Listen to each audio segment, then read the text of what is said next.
The execution wing felt colder than usual. The air heavy, like the walls themselves were holding their breath. Inmate number 77,431, Daniel Hayes, sat on his cot, staring at the floor. Tomorrow, at sunrise, he was scheduled to die. Outside, a guard muttered, "They're usually shaking by now." Daniel didn't react. His mind wasn't in that cell. It was years back when he wore a badge, and his partner was a Belgian Malinois named Titan. When the warden entered, Daniel made his final request. Not a last meal, not a phone call. Just one thing. I want to see Titan. The room went silent. Some officers later scoffed, thinking it poetic. After all, it was Titan's barking that sealed Daniel's fate 5 years ago. During a chaotic warehouse raid, an officer was killed.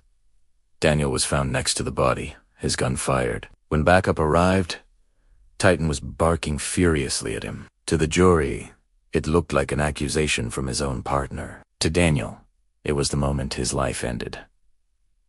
The request was approved. Before prison, Daniel and Titan were legends. Their bond was built on quiet commands and mutual trust. They had survived gunfire and burning buildings together.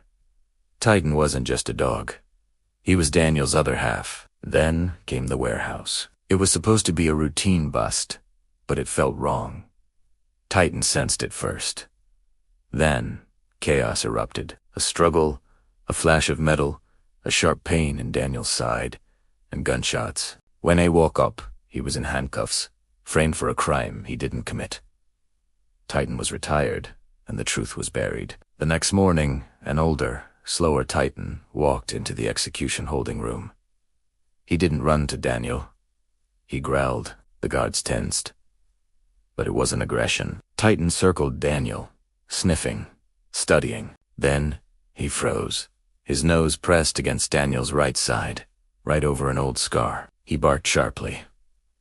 Once. Twice.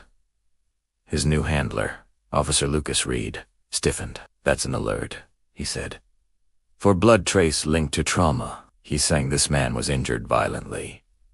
Lucas lifted Daniel's shirt. Beneath the scar was a deep, badly healed puncture mark. "Not shot," Lucas said quietly. "Stabbed." The warehouse memories came flooding back to Daniel. The blade, the whisper in his ear. "There were 2 of them," he whispered. Suddenly, Titan turned, his body rigid, and locked his gaze on an officer observing from the back.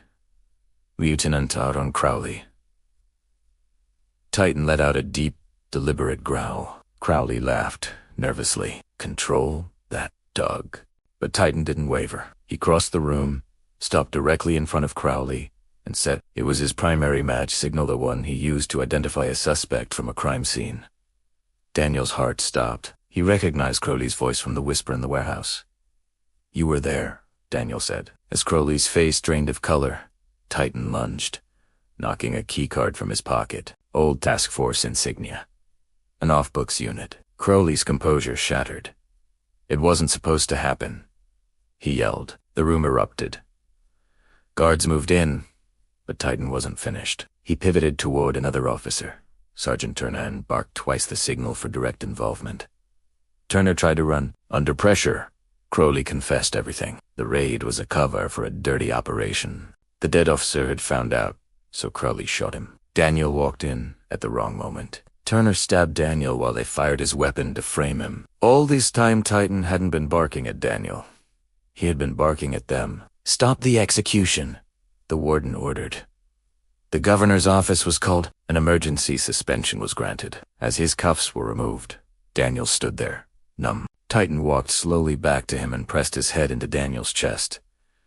Daniel dropped to his knees. "You remembered," he whispered, as Titan's tail thumped once against the floor. Weeks later, his conviction was overturned. The day Daniel walked out of prison, Titan walked proudly beside him. A reporter shouted, "What saved you?" Daniel looked down at his partner. "Loyalty," he said, "and a partner who never forgot the truth."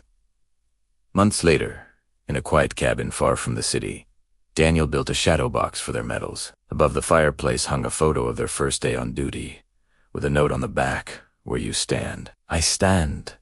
Titan passed peacefully the next winter, buried under an oak tree with a stone that read.